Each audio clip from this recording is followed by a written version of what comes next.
Quick 6.0 video. We're doing a high pressure oil pump. We actually had a J-tube failure on this one. It was the D-ring on top of the J-tube. The customer opted to go on and upgrade the pump while we're doing this.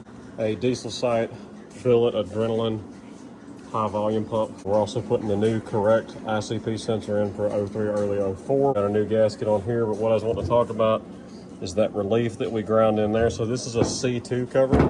Part number right there ends in C2, which is the early cover. C3 would be the later model cover that came with the relief already cut in it. And this relief is made for the J-tube because there was a possibility of the J-tube rubbing on the cover and the cover coming in contact with it. So you just cut that relief. You basically just ground a little relief in there to make room for the J-tube so that it doesn't rub.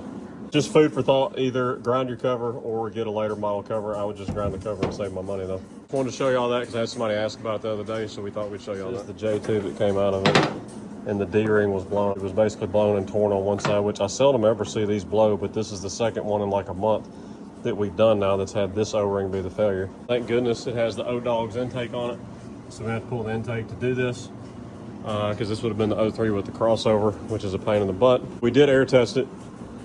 And when we air tested this one, of course, we had an overabundance of air coming out of both valve covers. And when you took the cover off of the oil filter there, you could hear it gurgling through there also. Another part worth mentioning here is this is the diesel site branch tube lock. When we get the pump on and get the J-tube on, I'll show y'all how this works. As I've been fighting with the J-tube issue here, I'm gonna try to show y'all, but we have an alignment issue here. I'm gonna try to even this up best I can.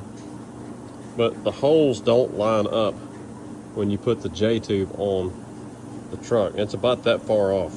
I'm holding it where it needs to be. So if you look down through there, the hole's about that far off. Tried another new one and it doesn't line up either, and it must be from the same batch. So I don't know if they're brazing these together wrong in a jig or what. The O-rings look fine in the J-tube here, so we're just going to clean this up and put a new D-ring on it. I called the customer, he's fine with that. We're going to send this one back as a warranty because it just does not fit right, and there's nothing wrong with the branch tube, so we had a fitment issue with a brand new forward part here. All right, there's our new diesel site billet adrenaline pump in with the old J-tube with a new D-ring on the end and the diesel site branch tube lock. Basically what that does is it is pinned up tight between the cover and the branch tube here, so if this ever tries to blow apart or comes apart, it has no room to have momentum with the airspace in between there to crack your rear cover. Basically, it's basically always got some force on the branch tubes going towards the J-tube here and the rubber bushing that's down there on the branch tubes.